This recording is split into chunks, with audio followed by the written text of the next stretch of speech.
Tumambad sa Department of Agriculture ang mga umano'y minamadali at umano'y ghost farm-to-market road sa kanilang inspeksyon sa Davao Region. Yan ang sentro ng balita ni Vel Custodio, live. Vel. Kenneth, ghost at unfinished farm-to-market road. Yan ang nadatna ni Agriculture Secretary Francisco Chu Laurel Jr. sa kanyang pag-iikot sa ilang mga farm-to-market road sa Davao Region nitong Biyernes.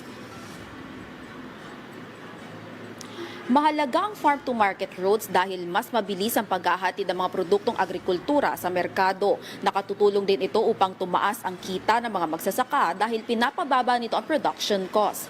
Pero sa inspeksyon ng DA nitong Biyernes, nadiskubre ang ghost at minamadaling paggawa ng ilang farm-to-market roads sa rehiyon.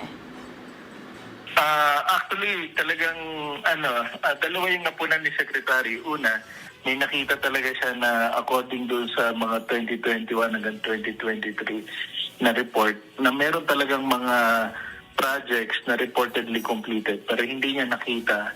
At meron din naman na minamadali yung paggawa at makita niya fresh concrete pa na ito ay supposed to be completed na rin or ongoing. Kaya naman ipapatawag ng DA at Department of Public Works and Highways ang tatlong contractors na sangkot umano sa nakitang ghost o unfinished FMR.